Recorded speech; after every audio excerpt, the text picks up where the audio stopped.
Outside the Hunters Association headquarters, a crowd of reporters eagerly awaits Lee Min-sung's arrival. Min-sung is there for his rank evaluation and revels in the attention. Seeing the large media presence, he imagines tomorrow's headlines celebrating his ascension to superhuman status.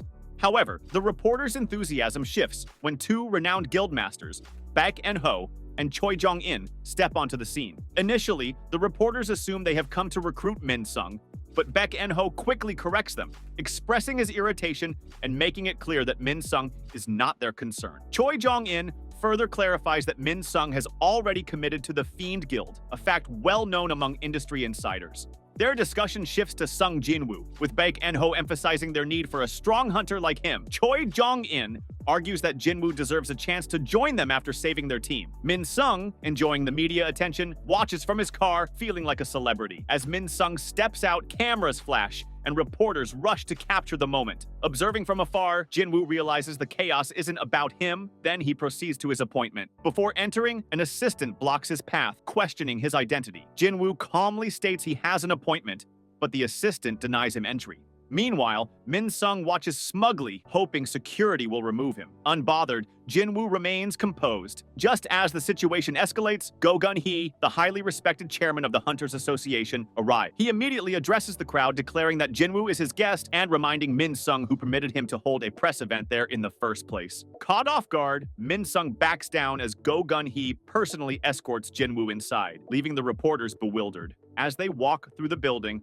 journalists whisper about Jin-Woo in the chairman's presence. Min-sung, desperate for attention, tries to rush his evaluation but ends up backfiring. As Min-sung approaches the evaluation room, Hunter Jim-chul blocks his entry, stating that an assessment is already in progress. Furious, Min-sung demands special treatment due to his celebrity status. He even threatens Jim-chul, boasting about his powerful connections. However, Jim-chul remains firm, refusing to let him through, unmoved by Min-sung's arrogance. Jim-chul remains firm. The rules apply to everyone, regardless of their status or influence. He warns Min-sung of the consequences if he tries to force his way in. Inside the building, Go Gun-hee escorts Jin-Woo to a private room where Baek Yoon-ho and Choi Jong-in await. The guildmasters bow respectfully as Go Gun-hee mentions they have been expecting him. They are eager to discuss his future after witnessing his remarkable abilities. The evaluation begins. When asked to demonstrate his power, Jin-Woo calmly summons a shadow soldier. As the dark energy coalesces into a formidable warrior, the entire room falls silent. The sheer presence of the creature leaves everyone in awe. Go Gun-hee, realizing Jin-Woo is holding back, urges him to reveal more. Jin-Woo hesitates momentarily, but ultimately decides to showcase his full strength. One by one, his shadow soldiers emerge: Igris, the fearsome knight, Iron, the towering brute, the menacing Ice Bear, and the mighty Tusk. Gasps echo through the room as the number and diversity of Jin-Woo's summons astonish everyone present. To prove the extent of his power, Jin-Woo reveals that he can summon over 100 more shadow soldiers at will. A chilling realization washes over the onlookers. Jin-Woo is in a league of his own. His abilities leave no room for doubt. He is a force beyond comprehension. Jin-Woo is officially recognized as an S-rank hunter, cementing his elite status in Korea. Baek and Ho, shocked by Jin-Woo's growth, tries to converse with him. However, Jin-Woo politely declines, citing other pressing matters. As he prepares to leave, Baek warns him about exiting through the front doors, hinting that he might regret it. Jin-Woo assumes that he has a recruitment ploy, but he shrugs it off and heads outside. However, the moment he steps into the open, he is greeted by a massive swarm of reporters. Cameras flash, questions fly, and Jin-Woo, caught completely off guard, realizes that the news of his S-rank status has already spread. Reporters swarmed Jin-Woo, bombarding him with questions as cameras flashed. Stunned, he realized his secret was out. His identity and power were now public. The once unknown hunter had become Korea's 10th S-rank sensation.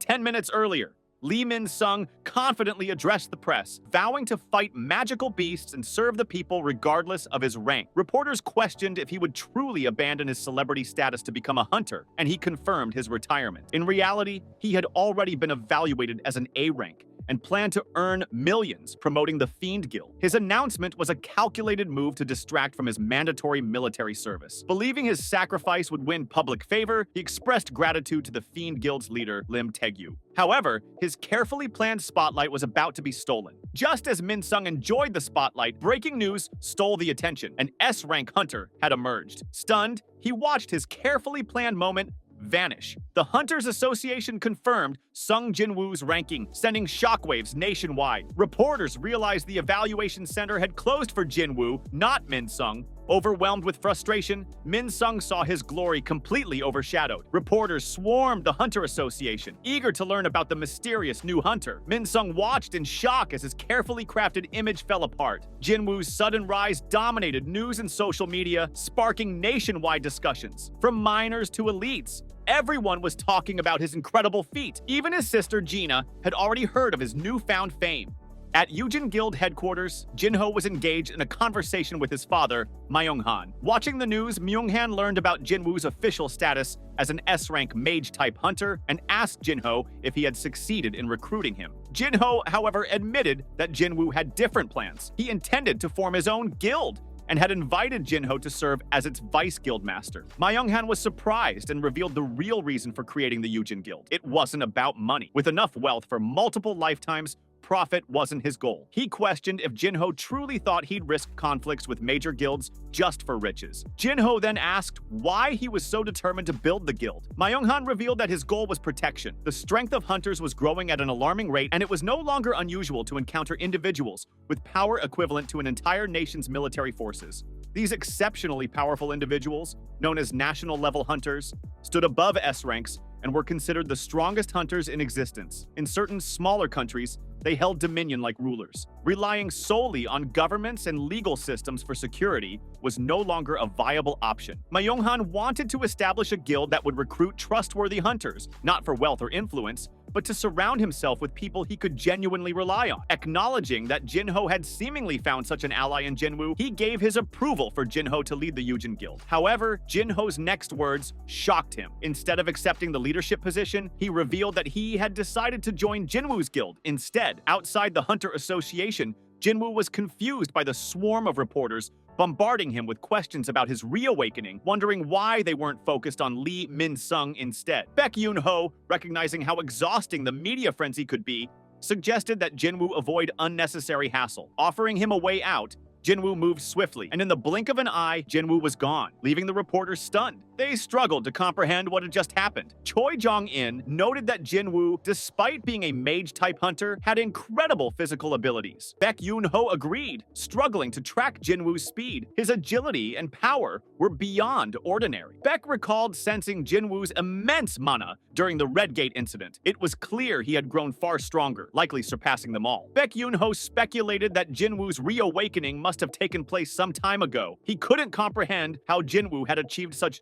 drastic growth in such a short period. Baek Yoon-ho proposed a theory. Perhaps Jin-Woo wasn't just reawakened, but rather a hunter who could continuously grow stronger. This possibility suggested that his abilities weren't fixed, but instead capable of evolving indefinitely, explaining his rapid increase in strength.